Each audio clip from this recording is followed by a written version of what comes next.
Seja bem-vindo às pregações curtinhas do poder. Se inscreva no canal, deixe seu like e compartilhe para alcançarmos mais vidas.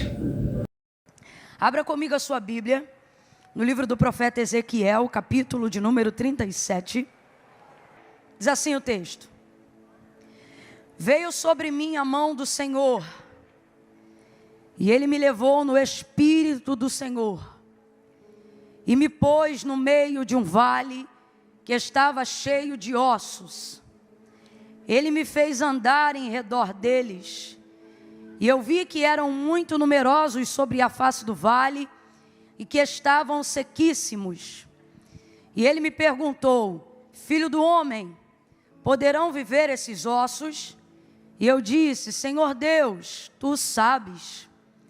Então ele me disse assim: profetiza sobre estes ossos e diga-lhes assim: ossos secos, ouçam a palavra do Senhor.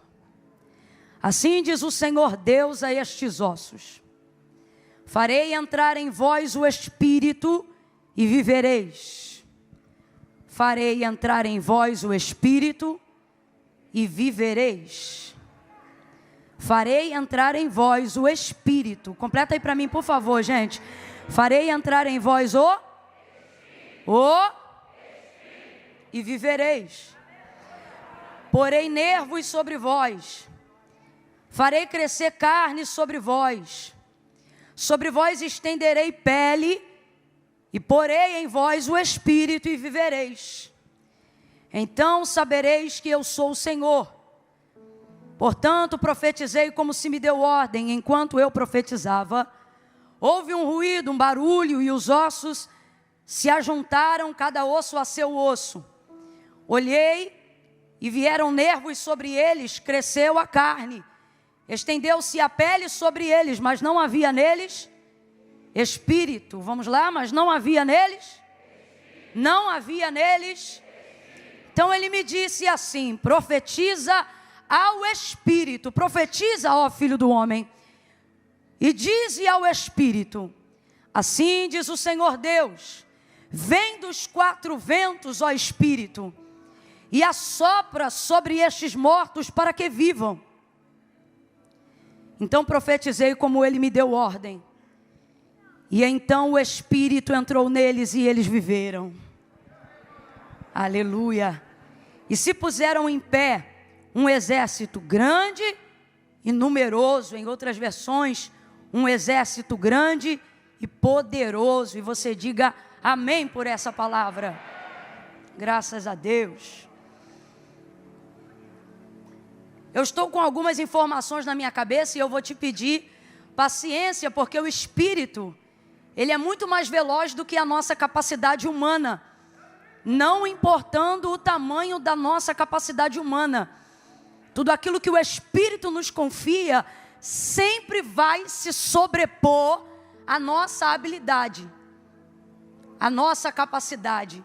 E ele me deu algumas informações que me parece que eu não estava preparada fisicamente hoje o suficiente para isso, ou mentalmente hoje o suficiente para isso. Então eu vou devagar para tentar não errar, e você tente assimilar cada uma das coisas que vão ser ditas, porque às vezes, diante de um texto como esse, por a gente já ter lido, ouvido e falado sobre ele muitas vezes, a nossa mente já fica meio que formatada dentro do que pode ser dito. Então a gente acaba se fechando para uma coisa simples, porque acredita que só pode vir algo que vai ser interessante para a gente se for uma revelação que a gente ainda não ouviu. Mas a verdade é que antes de chegar em algo que a gente ainda não ouviu, Deus usa caminhos de muita simplicidade, porque Deus não é complicado. Então eu sei que muita gente conhece essa passagem, mas a primeira coisa que eu queria refrescar a sua memória e te lembrar é que isto aqui é uma visão. Eu disse que isto aqui é uma visão. Isto é uma visão, uma grande visão, uma visão profética, uma visão que aponta para o estado atual de Israel na condição de cativeiro, e que aponta também para um futuro de esperança dentro daquilo que Deus ainda fará dentro daquela situação de cativeiro. Porque diferente da nossa mentalidade de achar que as coisas só começam a acontecer, coisas boas, depois que processos difíceis acabam, Deus não depende de circunstâncias favoráveis para começar a agir, pelo contrário. Essas circunstâncias são o chamamento de Deus para que processos extraordinários aconteçam no meio da tribulação, no meio do processo. Tanto é que os maiores testemunhos que você tem para contar não são de momentos da sua vida onde você não tinha mais luta, mas foram em momentos onde a prova mais ardia que você viveu os maiores testemunhos que sua vida e seu ministério carregam. Porque essa é uma das características da ação de Deus. Ele não depende de nada melhorar ou de nada que é ruim agora passar para que coisas boas comecem a acontecer no meio do processo. Se eu fosse você, eu já estava glorificando, porque você está aqui talvez orando hoje no Aviva e dizendo: Deus, faz essa prova passar, e o Senhor está dizendo: se passar, acaba tudo, mas se eu passar contigo nela, essa prova vai ser o maior testemunho da tua história para esse ano. Então essa é uma característica do modo operandi de Deus, é assim que Ele opera. Então é uma visão, e essa visão é uma grande visão. Deus vai dar a Ezequiel essa visão, sem dúvida, em um dos piores cativeiros, em um dos piores momentos da vida da nação, do seu povo. É difícil encontrar no texto sagrado qualquer outro episódio ou pior momento da vida de Israel que se assemelhe a esse momento. Porque o que torna um momento mais difícil não é só o que você passa nele, mas é por quanto tempo você o passa. Isso é que torna as coisas mais difíceis. No campo da educação física a gente chama isso de isometria. Por exemplo, esse copo aqui, segurando ele na minha mão direita por 1 minuto, ele é pesado? Não é uma pergunta retórica não, pode responder. É pesado? Agora fique com a mão estendida segurando esse copo 1 hora. Isometria. O que vai acontecer? Ele vai pesar não só a sua mão, ele vai começar a criar uma dormência no seu braço. Toda a sua parte de cravícula vai começar a doer.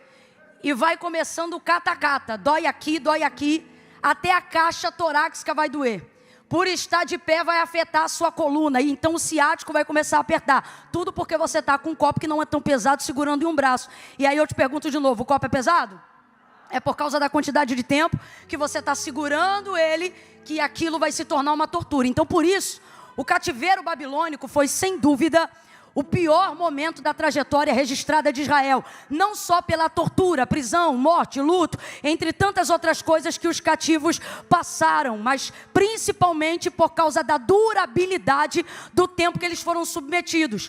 E o tempo tem um poder na nossa vida que poucas coisas imprimem sobre nós tanto poder quanto o tempo. O tempo ele faz uma pessoa esperançosa se tornar amarga dependendo do tempo. Salomão ele vai dizer que a esperança que se adia, ou seja, que passa muito tempo para realizar, ela faz adoecer o coração. E quando o coração adoece, a vida adoece, as perspectivas adoecem. É aí que as doenças psicossomáticas chegam. Seu físico é abalado quando seu emocional é abalado. Quando seu espírito está abatido, não há mais força, não há mais vigor, não há mais desejo, não há mais desejo de vida, só há vontade de morte. Foi o que aconteceu com a vida de Jó. Ele não murmurou atribuindo culpabilidade a Deus, mas amaldiçoou até o dia do seu nascimento, não só por causa da perca, mas do tempo tão rápido com que perdeu, e não se sabe em quanto tempo mais ele ficou naquela dor. Então o tempo tem o poder de amargar até o coração mais puro. E é Deus que usa o tempo para isso. Quando o Senhor tira o povo do Egito e vai trafegar com este povo para entrar em Canaã, Deuteronômio capítulo 5, Ele vai dizer: eu te coloquei nesse deserto para te humilhar, para saber o que se passava no teu coração. E o que foi que Deus usou para que Israel pudesse manifestar aquilo que estava no coração? Deus não usou propriamente o maná ou a água que saiu da rocha. Tudo isso revelava a Deus no processo. O que Deus usou para que os corações se manifestassem foi o tempo. O tempo. O sábio vai dizer que não é do mais veloz a corrida, nem do mais forte, o dia da vitória ou da batalha, mas ele diz que todos, ou seja, o forte e o fraco, o rico e o pobre, estão submetidos ao mesmo fator que tortura, trabalha, treina, humilha ou exalta a todos, dependendo de como eles se comportam e do que ele está falando. Ele diz: tudo está subordinado e submetido ao tempo e à ocasião, ou seja, ao que acontece dentro daquele tempo. O tempo não respeita autarquia. Tempo não respeita carteira de membro. Tempo não respeita absolutamente nenhuma das coisas que a gente poderia utilizar para tentar ganhar tempo. Tempo não respeita. Então esse cativeiro, ele humilhou muita gente. Ele embaçou a vida de muita gente.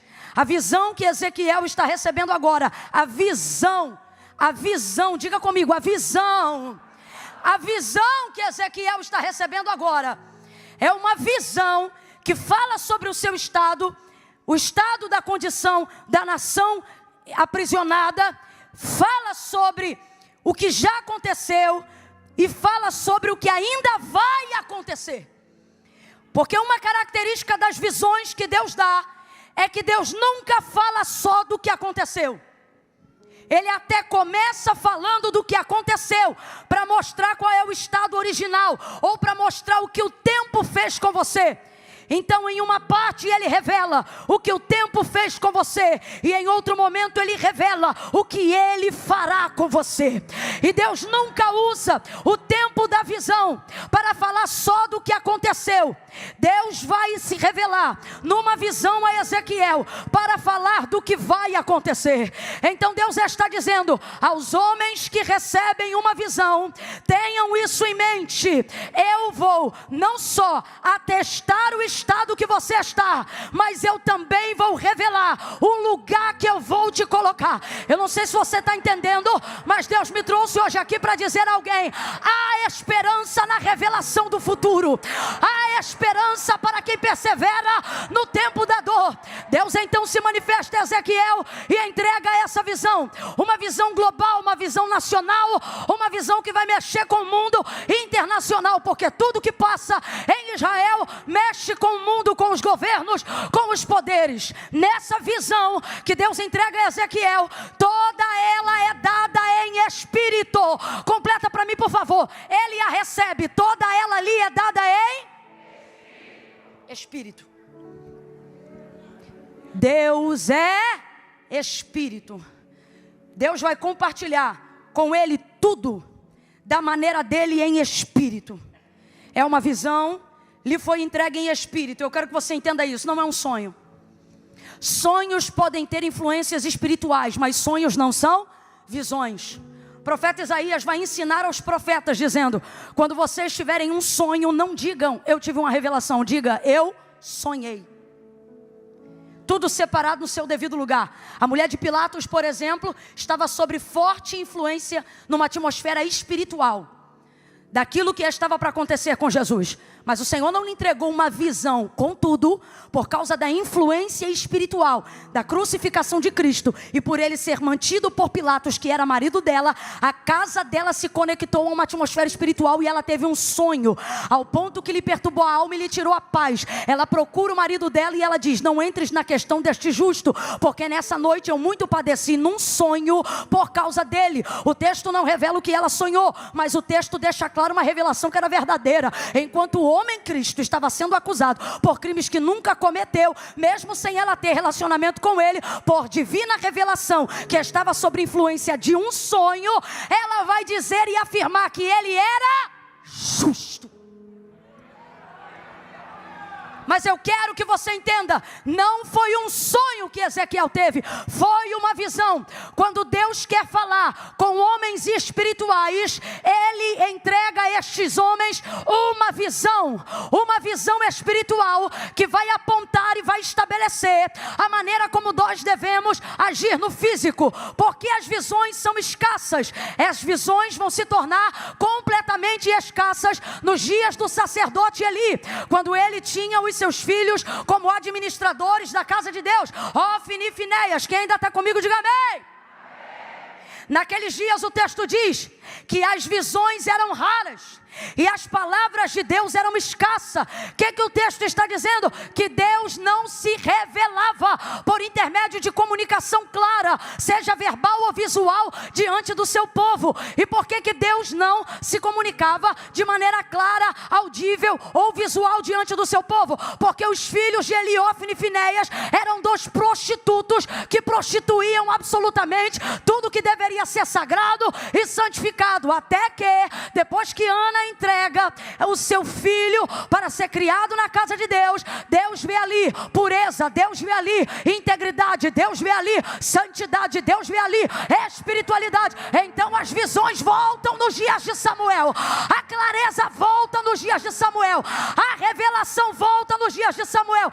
Ele é um menino, mas Deus não confere visões por idade. Deus entrega visões por níveis de espiritualidade. Ele é um menino, mas é espiritual. Ele é um menino, mas é crente.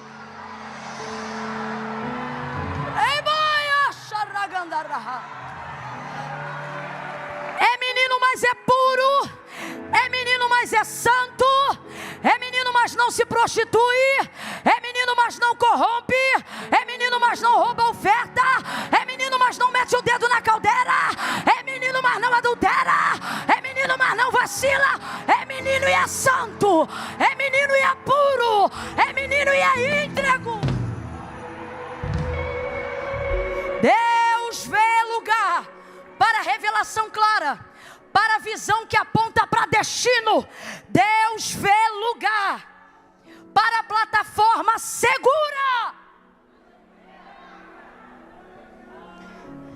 aonde Ele vê alguém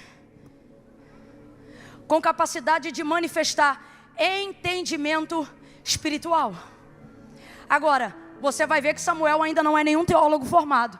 Na verdade, ele entende bem pouco dessas manifestações. Tanto é que por 3 vezes, quando a voz de Deus se manifesta, ele só entende que é Deus falando com ele na terceira. E porque Eli, que já um dia foi experimentado em visões e revelações, vai dizer para ele, quando você ouvir essa voz te chamando de novo, não vem aqui no meu quarto, diga para ela, fala que o teu servo...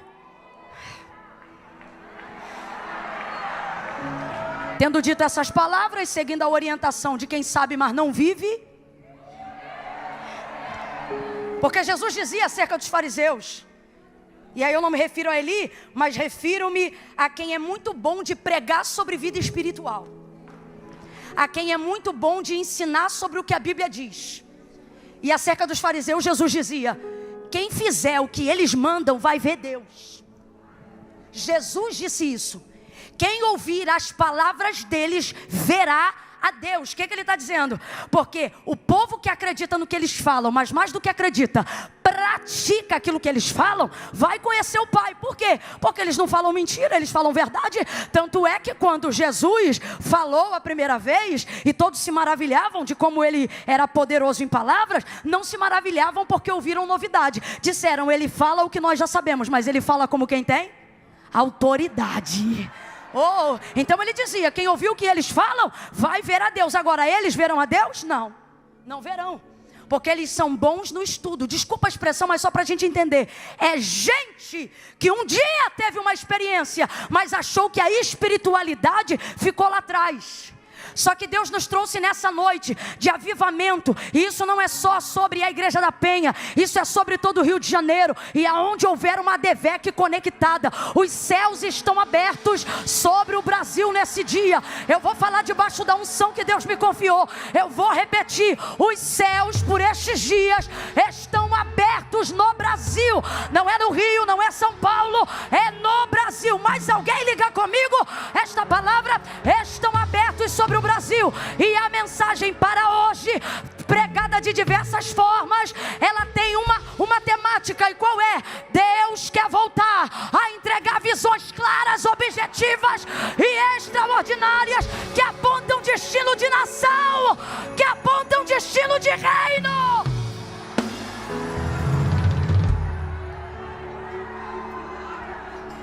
Grite comigo, uma visão.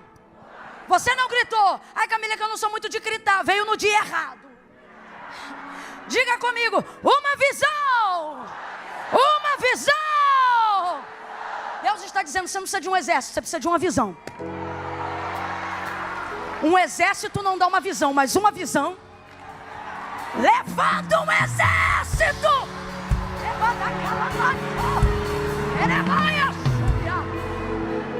Agora, de onde vêm as visões que apontam o destino? De onde vêm as visões que mudam reinos? De onde vêm as visões que determinam quem desce que sobe? De onde vêm as visões que determinam o assentar das cadeiras? De onde vêm as instruções que mudam não só uma nação, mas um mundo inteiro? Vem de Deus. E o que eu vou falar bem rasgado que é para todo mundo entender? Deus não vai falar com quem não é espiritual.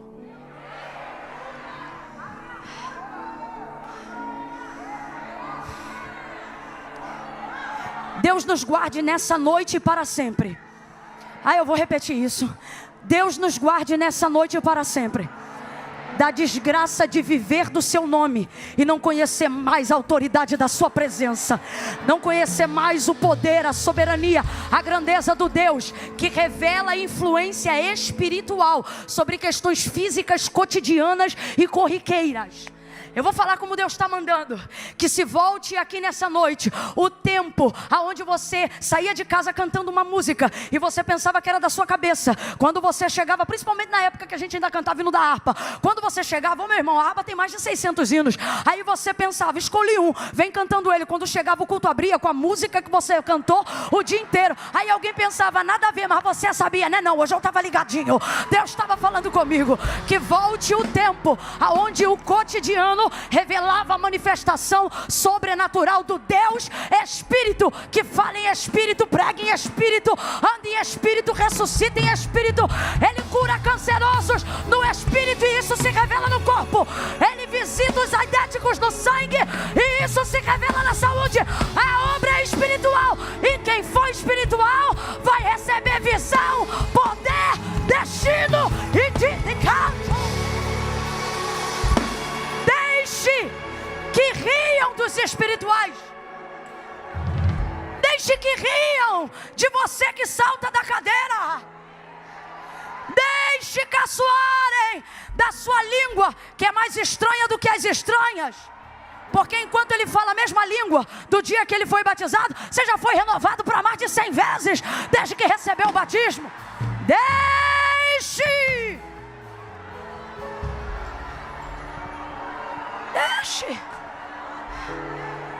Volte a ser espiritual.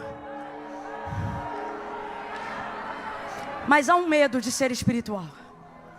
Por que é um medo? Medo de perder o crédito. Medo de não saber mais o que é de você e o que é do Espírito. E isso já revela um erro muito grande. Porque não são vozes que se parecem. Eu fico triste quando eu vejo um crente que está ouvindo ou sentindo algo e ele diz assim, rapaz, eu estou sentindo ou ouvindo assim, mas eu não sei se é Deus ou o diabo. Como se a voz deles... Eu fico triste com o tamanho nível de falta de discernimento. E aonde se revela isso? Irmãos, vida espiritual se conquista com devoção, ok? E devoção não se conquista com sentimento, se conquista com disciplina. Eu vou falar de novo.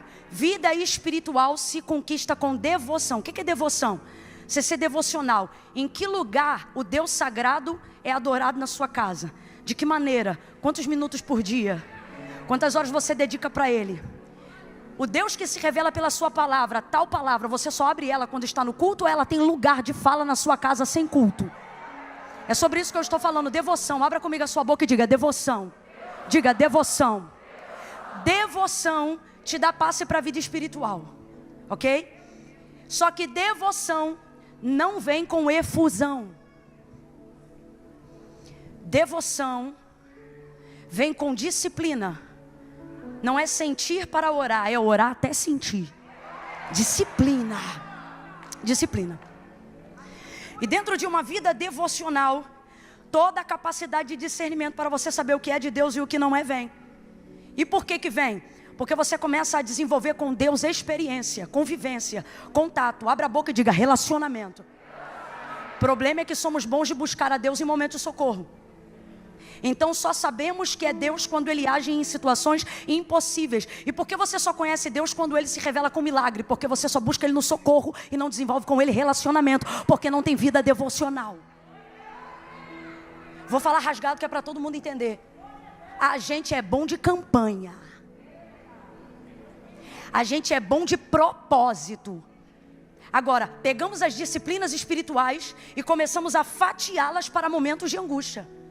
Quando, na verdade, as disciplinas espirituais não deveriam estar estabelecidas ou fracionadas de tempo em tempo. Mas por que elas estão? Porque a vida material, a vida escolar, a vida na faculdade, a vida no trabalho, o CPF, o CNPJ e tudo que envolve a nossa vida ganhou maior relevância do que outrora, quando não tínhamos tantas opções e a nossa prioridade era a vida espiritual. Porque o crente que não tinha nada, ele não precisava escolher, porque ele só tinha Deus. Ele comia do que vinha da mão de Deus, ele passava pela porta que Deus abria. Ele não tinha dinheiro para comprar remédio, então ele tinha que orar para ser curado. Hoje não, hoje tu compra o remédio e toma. Aí se nada funcionar, tu vai para o hospital. Se o médico desenganar, aí você diz: Senhor, meu Deus e meu Pai, eu estou aqui na tua presença e o Senhor já viu que eu tentei de tudo. Deus está dizendo: realmente, vou falar a verdade, irmão, vou jogar limpo hoje, que eu não sei falar mentira.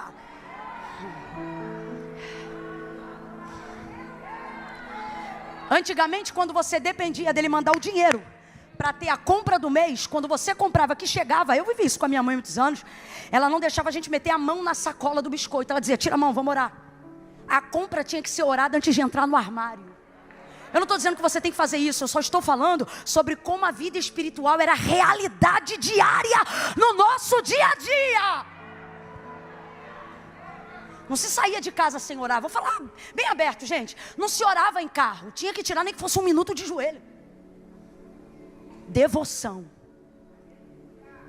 E é nisso que alguns que não têm Cristo como único mediador entre Deus e os homens engolem alguns de nós dentro do cristianismo que reconhece Jesus como único mediador entre Deus e os homens. Eles têm padrão nível alto de espiritualidade? Não, mas são batata na devoção.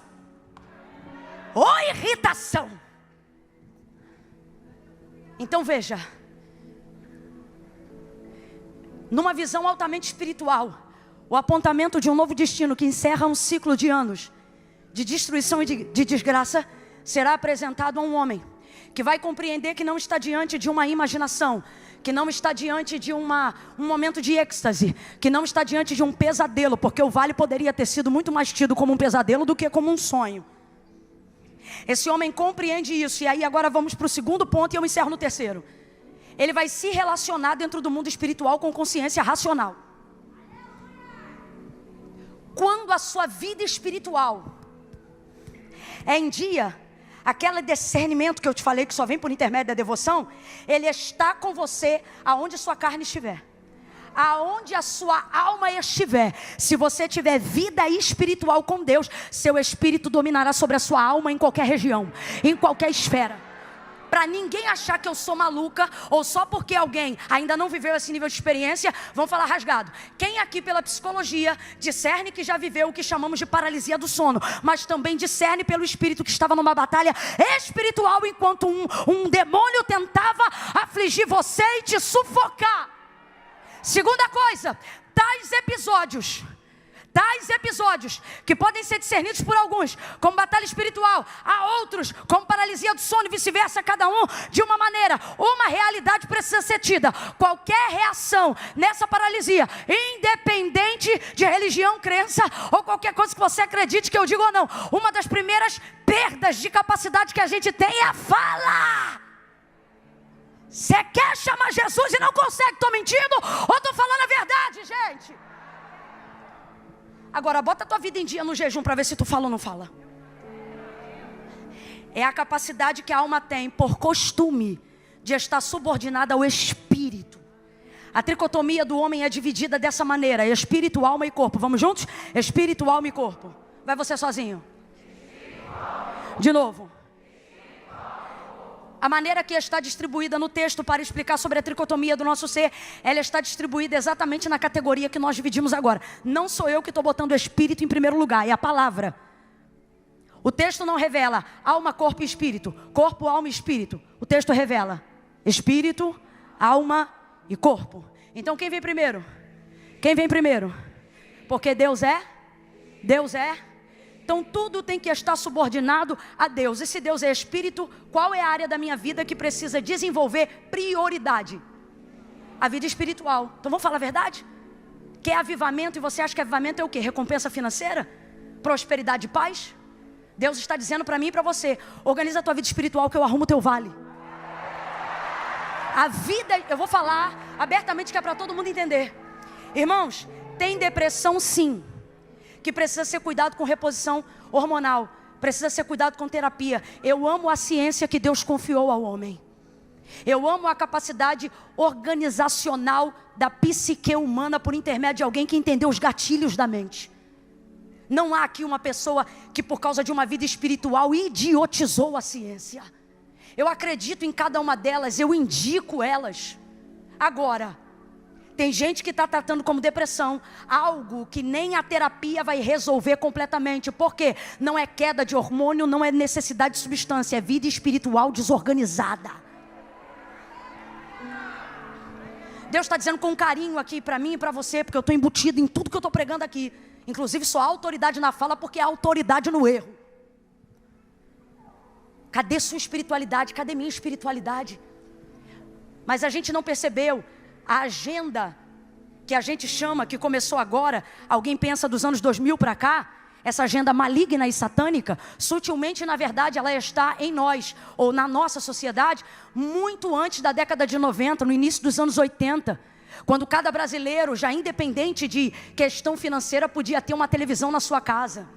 E desde então, filmes de terror, até de comédia, como alguns que eu não vou citar o nome, mas desenvolvia-se então uma ideia de mundo espiritual. E essa ideia, os espíritos que poderiam ser fantasmas ou demônios, eles sempre eram enfraquecidos. Quem está comigo no texto? Eles eram enfraquecidos. Eles atravessam paredes e eles tinham que incorporar alguém para conseguir ter algum poder, para segurar, para fazer alguma coisa. Tanto é que eu me lembro de muitas vezes ouvir os antigos dizerem: eu não tenho medo de morar em cemitério porque eu não tenho medo dos mortos, eu tenho medo dos vivos. Desenvolvia-se a crença, um filme em especial, muito famoso. Ele ganhou muita projeção porque mostrou um lado lúdico e cômico do mundo espiritual, onde fantasmas, na verdade, não atormentavam, incorporavam ou aprisionavam vidas, mas faziam brincadeiras com elas. Atravessavam paredes e não seguravam nada. Talvez você pense: Camila, eu nunca fui influenciado por isso. A maior influência é que você não percebe que recebe. Essa é a maior influência. Porque influenciar não é receber de fora, é nascer de dentro. E com isso, de alguma forma, a gente é tentado a pensar que tudo aquilo que tem relevância espiritual não tem poder definitivo sobre a matéria. Então, como é que a gente começa a viver a nossa vida e o nosso dia a dia com Cristo? Você tem que organizar sua vida, sua conta, suas coisas, seu boleto, sua família, as crianças na escola, pagamento do carro, sua empresa, ter seu CPF limpo, ter seu CNPJ em dia, e você começa a trabalhar para isso e a viver para isso. Por quê? Porque para você, a ideia de que tudo que é físico precisa estar ordenado para que você tenha tempo para orar. E por que isso acontece? Porque aquilo que é espiritual já não é priorizado por nós há muito tempo. Então, se eu tiver tempo, eu oro. Se eu tiver necessidade, eu jejuo. Se o diabo perturbar a minha casa, eu me posiciono. Então, vamos falar a verdade, gente. A verdade é que a vida está desorganizada porque a vida espiritual não é mais prioridade na vida do crente. Quem tem disponibilidade para estar no culto mais de uma vez na semana, mas só quer estar uma vez na semana porque protocolou o seu cristianismo de adoração em um dia no culto, não teria precisado nem de Cristo. Você podia continuar na cultura do Antigo Testamento, indo para Jerusalém só 2 vezes no ano. Então quer dizer que Cristo veio para caber em um dia da semana? Segundo ponto, se a sua vida espiritual só é revelada e só se manifesta quando você está no culto, você está perdido. Eu estou perdida. A figura de Cristo está sendo desdenhada. nos nossos dias. Então há uma incoerência gigantesca, e eu glorifico a Deus porque a disciplina do Senhor é para aqueles que Ele ama. Então eu vejo o seu amor revelado no confronto da palavra nesta noite, e o que Deus está dizendo para mim e para você é: reveja essa incoerência, porque ou você acredita que a vida espiritual ela deve ter a primazia da sua vida, e assim você para de reclamar de tudo que você não tem, de tudo que você não vive, de tudo que você não conquista. Por quê? Ora, porque a vida espiritual é uma desordem, ela nem é uma realidade, ela é uma filosofia cultural. Você admite que a prioridade deveria ser sua vida espiritual, mas não ora. Admite que a minha prioridade deveria ser o jejum, mas não jejua. Admite que você deveria se posicionar num lugar onde a devoção está acima do teu horário, acima da tua escola, acima da renda da tua empresa, acima da tua faculdade, acima das tuas alianças, acima da tua amizade, acima dos teus amores, acima dos teus sonhos. Mas você não honra isso, e depois você vem para cá fazer campanha, não para buscar Deus, mas porque reclama da vida que tem. Como nós temos coragem de reclamar da vida que temos, se a incoerência está nos esbofeteando? Agora, por que acredito que essa palavra é de confronto para transformação?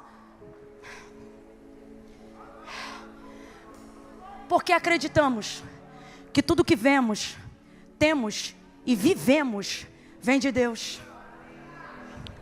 Se não temos sido bons administradores depois de termos recebido mais do que éramos capazes de manter, então nós vamos pedir perdão a Deus hoje, e nós vamos fazermos com Deus um concerto.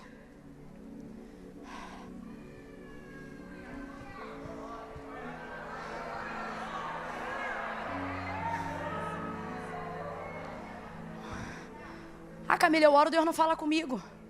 Claro, você só fala com Deus quando você quer ouvi-lo. Você não tem devoção. Você não fala com Deus para adorá-lo. Depois quer que Deus te responda. Deus vai dar para ele a visão, coloca ele no meio do vale. Em algumas versões, ao meio da revista não corrigida e atualizada, ou corrigida e não atualizada, vai estar escrito assim: e me deixou lá. Eu particularmente gosto dessa versão porque não há incoerência nela. Há respaldo e abertura para essa tradução. Me tomou, me levou e me deixou lá. E por que eu digo que há respaldo para essa tradução? Terceiro e último ponto. Porque quando o Senhor entrega a visão e coloca Ezequiel no meio do vale, a capacidade racional dele se relaciona com a capacidade espiritual. A gente tem que parar de cometer esse equívoco de achar que por ser espiritual tem que deixar de ser racional, aí fica maluco. Ou que para ser racional tem que deixar de ser é a guerra do pecado, porque o diabo não quer que nós tenhamos relacionamento diário com Deus. Agora, Deus vai fazer perguntas e quem vai responder é a consciência de Ezequiel. Ele está numa visão que está em outra dimensão. Quem está acompanhando, diga amém. Amém. Só que Ezequiel, num mundo espiritual, responde numa dimensão de consciência racional. Ele não está dopado. Ele não está em estasia espiritual. A racionalidade que Paulo prega sobre o nosso culto está em Ezequiel na hora da revelação. E então ele pergunta: filho do homem, poderão viver esses ossos? Ele sabe que é uma visão, mas ele não se emociona. Aleluia. Jeová, pode? Não. Racionalidade dele, está vendo o vale, sabe que não tem poder sobre o vale, mas sabe que Deus tem poder sobre qualquer coisa. Então ele vai responder de acordo com a sua racionalidade, mas ele está num ambiente espiritual. Vamos lá, ele está num ambiente espiritual. O que eu estou dizendo para você? O que Deus está dizendo para mim? Quanto mais você busca, você não fica mais louco, você fica mais são. Mas que caia por terra todo o sofisma do inferno. Que quem tiver vida espiritual ativa vai ficar maluco, vai ficar internado. Tua língua estranha não vai te deixar maluco nem internado. O próximo passo será interpretação. O próximo passo será dom de discernimento. Oh, tem alguém aí para receber? Tem alguém aí? Eu vou repetir. Tua vida espiritual não vai te deixar maluco, vai te deixar cheio de sabedoria, cheio de discernimento, cheio de direção de Deus. Tem alguém aí para receber? Tem alguém aí para usar consciência e tomar posse no mundo espiritual? Aleluia!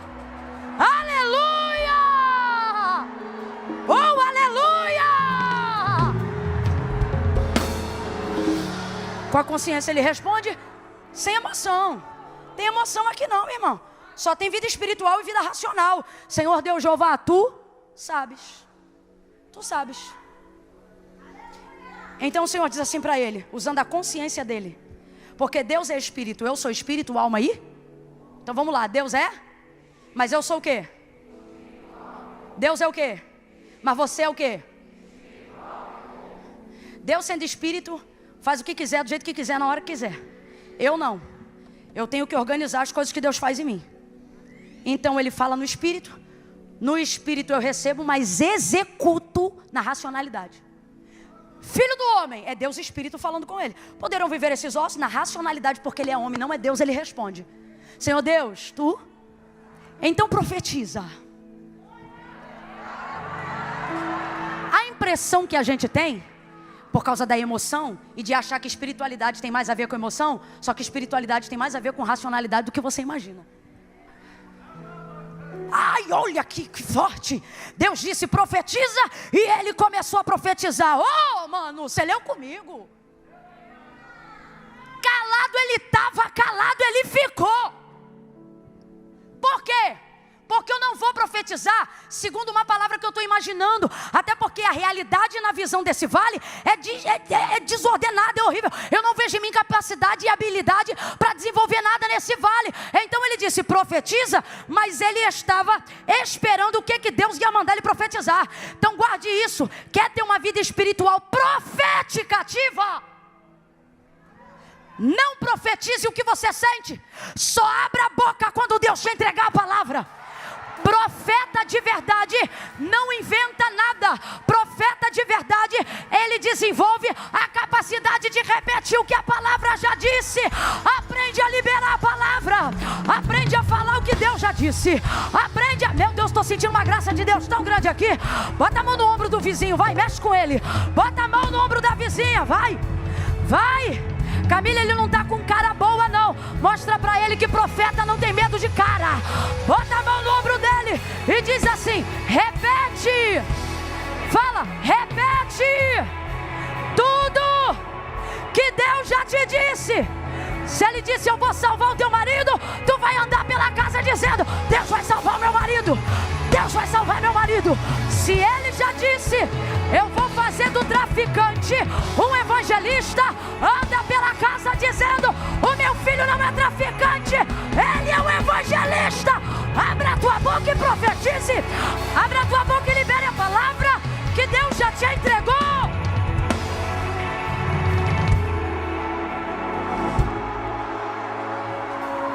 Língua estranha não é profecia. Movimento espiritual não desenvolve poder de transformação. A única coisa que transforma é a palavra. Tanto é que mover não traz palavra, mas palavra traz mover. O Espírito de Deus se movia sobre a face das águas, ok. E enquanto ele se movia, Gênesis 1, o que ele criava? Nada. O Espírito de Deus se movia sobre a face das águas. E enquanto ele se movia, houve luz? Sol? Lua, terra, versículo 2. Então Deus disse. Grita para alguém, diz palavra. Palavra. Se tiver palavra, vai ter exército no vale. Se tiver palavra, vai ter destino. Se tiver coragem de repetir o que Deus falou, Deus está dizendo, a coragem é do profeta, mas a palavra é minha, e eu velo para cumprir a minha palavra. Então nessa noite, Deus não está perguntando para mim se eu tenho palavra. Ele está perguntando para mim se eu tenho coragem. Ele não está perguntando para você se você tem palavra, porque a palavra não é tua, a palavra é. Ele quer saber se você tem coragem. Coragem de quê? De botar na tua boca o que o teu ouvido ouviu. Vamos falar a verdade? Ninguém aqui tem dificuldade de crer que Deus faz. O problema é repetir o que ele falou. Quem é Ezequiel? Por que ele é profeta? Porque ele fala em línguas? Não, o batismo nem desceu ainda. Ele só fala hebraico mesmo e mais nada. Talvez o idioma dos caldeus, enfim. Por que você não tem coragem de profetizar? Porque você quer ter certeza se Deus já falou. E Deus está dizendo, Está na hora de você aprender a discernir minha voz. Eu não falo na tua língua, eu falo no teu ouvido. Tua língua é que tem que ser obediente e corajosa para repetir o que eu falei. Ele não profetiza e Deus começa a falar, porque Deus ensina para ele o que ele tem que profetizar, falar. Então primeiro ele ouve, depois ele... gente, isso é milenar. Para falar primeiro tem que... Então primeiro ele ouve, depois ele... Depois que ele ouve, ele tem capacidade de reproduzir com fidelidade o que Deus falou, mesmo sendo totalmente contrário à realidade. Vou falar do jeito que Deus está mandando. O problema não é que você não tem unção, o problema é que você não tem coragem. Hoje mesmo eu postei um vídeo no meu feed, e o que eu dizia é o seguinte: às vezes não falta coragem, falta clareza. Porque quando você tem certeza, você não tem medo de falar. Mas por que não está tendo certeza? Porque não tem o raio da vida espiritual ativa. Só que Deus está dizendo, tu vai ativar. E quando eu falar, tu vai ter coragem de abrir a boca e declarar tudo o que eu te mandar dizer. Deus então fala, ele ouve e com coragem declara. Quando ele declara, a primeira coisa que Deus diz para ele é o seguinte: eu vou botar o espírito e vivereis. Mas é a primeira coisa que Deus bota? Não, primeiro Deus bota carne, depois ele bota nervo, depois ele estende sobre os corpos ou os esqueletos pele. Qual é a última coisa que ele bota? Qual é a última coisa que ele bota? Mas ele diz que só vai viver depois que entrar neles Mas eles só vão viver depois que entrar neles Essa é a última coisa. Mas quando Deus manda Ezequiel profetizar, manda ele profetizar de trás para frente. Carne, nervos, pele. Aí músculos, tendões, está tudo no meio. Qual é a última? Espírito. A visão do vale fica pior à medida que ele profetiza, porque pior do que ver esqueleto é ver corpo. Você fica mais assustado com uma ossada ou com um cadáver? Esquece, eu não quero ver não. E agora que o Espírito vai tornar eles de defuntos para soldados. Não, gente. Vai passar de morto para soldado. Vai passar de morto para valente. Talvez tenha alguém do teu lado que você diz: Camila, parece até morto. Antes do avivo acabar, vai sair daqui marchando. Eita glória! A palavra de Deus tem esse poder. Agora veja, Deus fala tudo o que Ezequiel tem que falar, mas quando Deus fala, nada acontece no vale. Vou falar uma parada que parece louco. Ih, Camila falou parada, sou carioca, você que é de outro estado, me desculpe. Na moral, foi mal.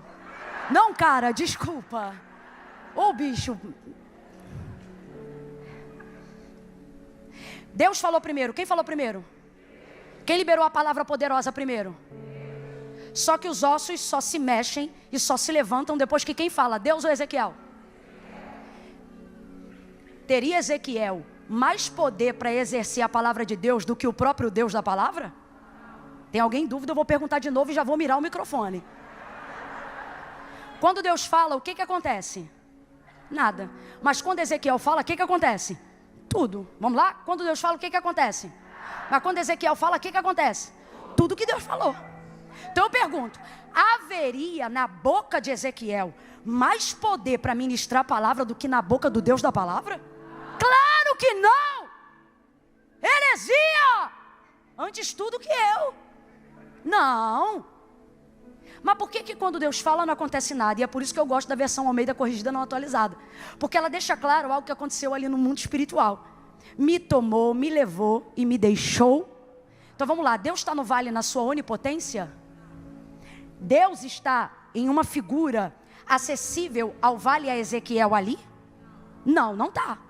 Me tomou, me levou e me deixou lá. Então na visão, Deus está? Não, não está. Me tomou, me levou e me... Não ficou. Só que Ezequiel continua ouvindo.